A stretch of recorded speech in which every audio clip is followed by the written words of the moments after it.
نحمده ونصلي ونسلم على رسوله الكريم اما بعد فاعوذ باللہ من الشیطان الرجیم بسم اللہ الرحمن الرحیم وجاہدوا فی اللہ حق جہادہ۔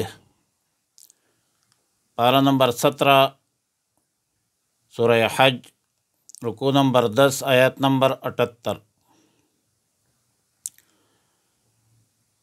آیات مذکورہ میں جہاد اور مجاہدہ کا ذکر ہے۔ دراصل جہاد اور مجاہدہ کسی مقصد کی تحصیل میں اپنی پوری قوت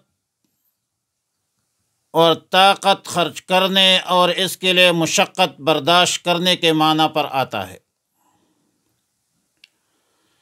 جہاد بمعنی قتال ہو تو مسلمان اپنی پوری طاقت و قوت، اپنے مال جان وقت قول و فعل اللہ کے مرضی اور منشا کے موافق میدان جنگ میں استعمال کرتے ہیں اور مظاہرہ کرتے ہیں۔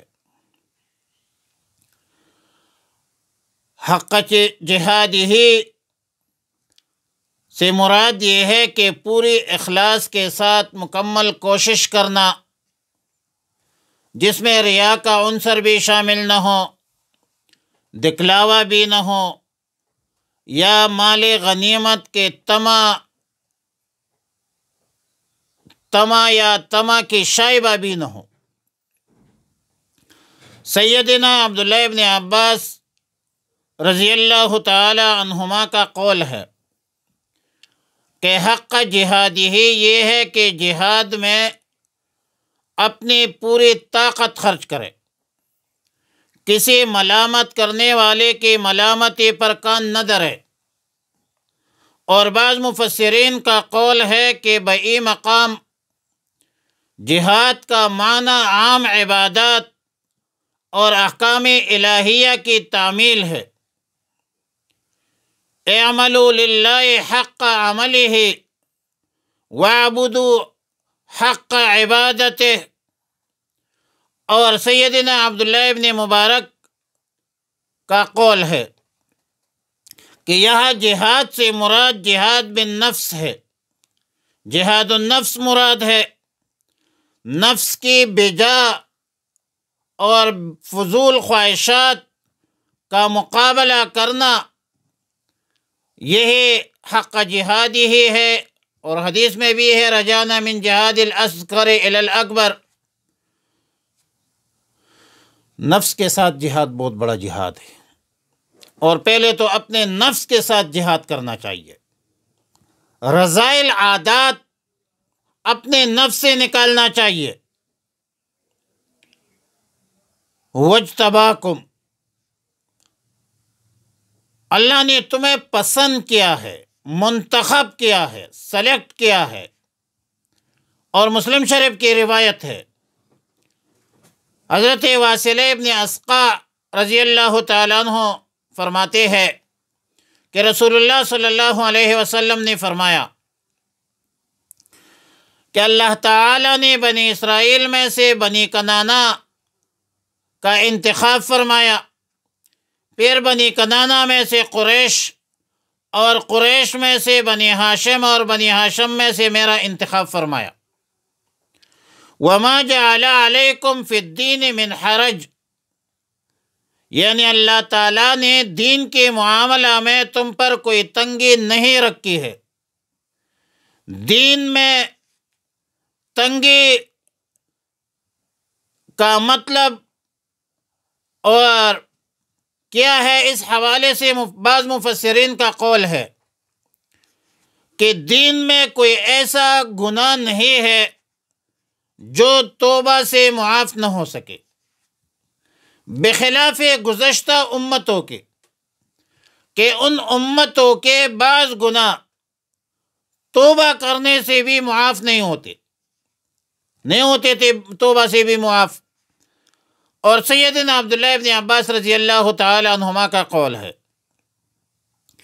کہ تنگی سے مراد وہ سخت اور شدید قسم کے احکامات ہے جو بنی اسرائیل پر عائد کی گئی تھی، جن کو قرآن کریم نے عسر اور اغلال سے تعبیر کیا ہے۔ قاضی ثناء اللہ پانی پتی رحمہ اللہ الباری تفسیر مظہری میں لکھتی ہے کہ دین میں تنگی نہ ہونے کا مطلب یہ بھی ہو سکتا ہے کہ اللہ تعالیٰ نے اس امت کو سارے امتوں میں سے اپنے لیے منتخب فرما لیا ہے۔ اس کے برکت سے اس امت کے لوگوں کو دین کے راہ میں بڑی بڑی مشقتیں اٹھانا بھی آسان بلکہ لذیذ ہوتا ہے۔ مصائب میں الجھ کر مسکرانا میری فطرت ہے، جسے مرنا نہیں آتا اسے جینا نہیں آتا۔ دینی جدوجہد سے، دینی محنت سے راحت ملتی ہے، اور خاص کر جب دل میں ایمان کی حلاوت پیدا ہو تو جدوجہد اور محنت اور اس میں دل لگنی ایک ذوق بن جاتی، فطرت بن جاتی ہے، مزاج بن جاتی ہے۔ ملت ابیکم ابراہیم، یعنی یہ ملت تمہارے باپ ابراہیم کی ہے۔ یہ خطاب دراصل قریش مومنین کو ہے جو ابراہیم علیہ السلام کی نسل میں سے تھے، اور بعض مفسرین کا قول ہے کہ ملت ابیکم ابراہیم کا خطاب پوری امت کو ہے، پوری امت مسلمہ کو ہے، کہ رسول اللہ صلی اللہ علیہ وسلم کے جو ہے وہ روحانی باپ ہے۔ رسول اللہ صلی اللہ علیہ وسلم پوری امت کا ما کان محمد ابا احد من رجالکم ولکن رسول اللہ و خاتم النبیین، جیسا کہ امہات المؤمنین ازواج مطہرات وہ ظاہر ہے کہ امہات المؤمنین ہے، اور رسول اللہ صلی اللہ علیہ وسلم کا ابراہیم علیہ السلام کے اولاد سے ہونا بھی اظہر ہے۔ هو سماکم المسلمین من قبل، سیدنا ابراہیم علیہ السلام نے ہی امت محمد عربی صلی اللہ علیہ وسلم اور تمام اہل ایمان کا نام قرآن سے پہلے مسلم تجویز کیا تھا۔ اور جب تعمیر بیت اللہ ہو رہی تھی، دعا کی ربنا وجعلنا مسلمین لک ومن ذریتنا امتا مسلمتا لک وارنا مناسکنا وتب علینا انک انت التواب الرحیم لیکون الرسول علیکم شہیدا، لیکون الرسول شہیدا علیکم وتکونوا شہداء علی الناس، تاکہ آپ محشر میں گواہی دے کہ امت کو اللہ تعالیٰ کے احکامات پہنچا دی ہے، اور امت محمد عربی صلی اللہ علیہ وسلم اقرار بھی کریں گے۔ اور اگر دوسرے امت اپنے انبیاء علیہ السلام کی دعوت و تبلیغ سے انکار کرے تو امت محمد عربی صلی اللہ علیہ وسلم بطور گواہ پیش ہوں گے، وَتَكُونُ شُهَدَاءَ عَلَى النَّاسِ، اور پھر گواہی بھی دیں گے، اور گواہی بھی قابل قبول ہوں گی۔ پھر فرمایا فَأَقِيمُوا الصَّلَاةَ وَآتُوا الزَّكَاةَ، مطلب یہ ہے کہ جب اللہ تعالیٰ نے تم پر عظیم تر انعامات احسانات کی، جس کا ذکر اوپر گزر چکا ہے، تو تمہارا فرض ہے کہ احکام الہی کی پابندی میں پوری کوشش کرو، جدوجہد کرو۔ اقیم الصلاۃ عبادت بدنی کی طرف اشارہ ہے، وآتوا الزکاۃ عبادت مالی کی طرف اشارہ ہے، واعتصموا باللہ اتفاق، اتحاد، وحدت اور توحید کی طرف اشارہ ہے۔ قرآن و سنت کو مضبوطی سے تام لو، اور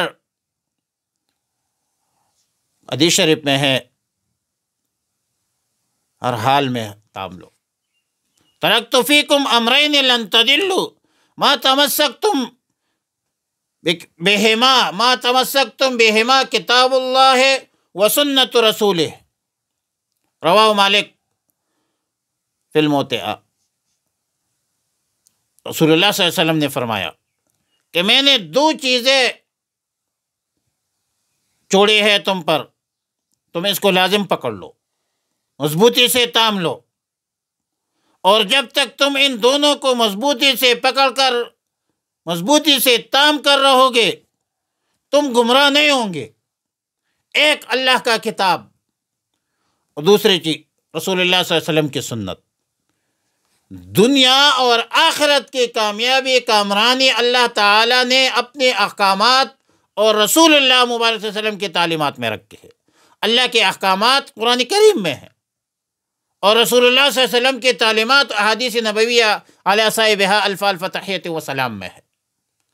ہوا مولاکم، اللہ ہی تمہارا کارساز ہے، فنعم المولا ونعم النصیر، پھر کیسا اچھا کارساز ہے، کیسا اچھا مددگار ہے، اور تمہاری مدد دنیا میں بھی اور آخرت میں بھی جاری ہوں گی جب تک تم کتاب اللہ اور سنت رسول اللہ صلی اللہ علیہ وسلم پر اجتماعی زندگی میں، انفرادی زندگی میں اس پر عمل کرو گے تو تمہیں کامیابی ملے گی، فلاح ملے گی۔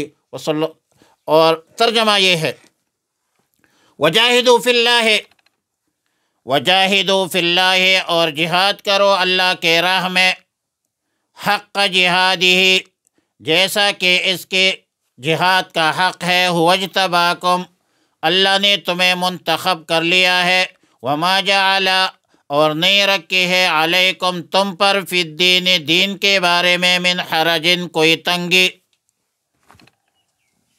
ملت ابیکم، یہ دین ہے تمہارے باپ کی، ابراہیم علیہ السلام، ہوا سماکم، اس نے نام رکھا ہے تمہارا، المسلمین مسلمان، من قبل اس سے پہلے، وفی ھذا اور اس قرآن میں، لیکون الرسول، قرآن میں بھی یہی ہے، لیکون الرسول شہیداً، تاکہ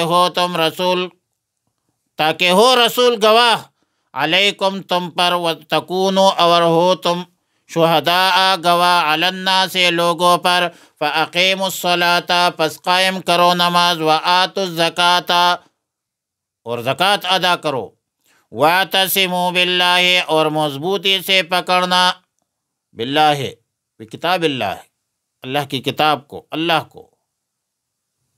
کی کتاب کو یا اللہ کو، ہوا مولاکم، وہ تمہارا کارساز ہے، فنعم المولا، پس وہ کیسا اچھا ہے، المولا آقا ہے، ونعم النصیر اور کیسا ہی اچھا ہے اس کے مددگار، یعنی اللہ کی مدد بھی مثال ہے، اللہ کی نصرت بھی مثال ہے۔ وصلی اللہ علی النبی الامی الکریم وعلی آلہ واصحابہ اجمعین۔